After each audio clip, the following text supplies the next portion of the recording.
Praise the Lord, shalom, hallelujah. Jesus loves us so much. ఈ రోజు Malachi 3:6 claim చేద్దాం. I the Lord do not change. What an amazing promise కదండి. యేసయ్య ఎప్పటికీ మారరు కదండి. యేసయ్య ప్రేమ ఎప్పటికీ మారదు. ఆయన నిన్న నేడు నిరంతరం ఏకరీతిగా ఉన్న దేవుడు. శాశ్వతమైన ప్రేమతో మనలందరినీ ప్రేమిస్తున్న యేసుక్రీస్తుకి మనం ఎప్పుడు కూడా కృతజ్ఞతగా ఉండాలండి.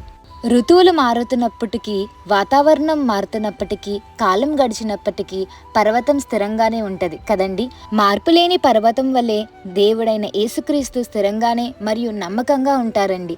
ఆయన ప్రేమ, వాగ్దానాలు మరియు వ్యక్తిగతంగా దేవుడు ఎప్పుడు మారని దేవుడండి.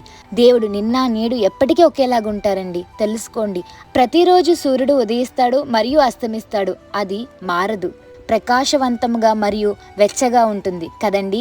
సూర్యుడిలాగే మన దేవుడు యేసుక్రీస్తు ఎల్లప్పుడూ ఒకేలాగా ఉంటారండి. ఆయన ప్రేమ మరియు వాగ్దానాలు ఎప్పటికీ మారవండి. అలాగే ఎప్పటికీ ఫెయిల్ కూడా అవ్వండి. మనం ఎల్లప్పుడూ ఆయనను స్తుతించాలి.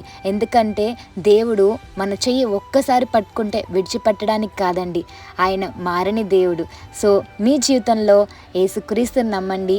ఆయన నిన్న నేడు నిరంతరం ఏకరీతిగా ఉన్నారు. యేసయ్య మిమ్మల్ని ఎంతో ప్రేమిస్తున్నారు. Jesus loves you so much. Amen.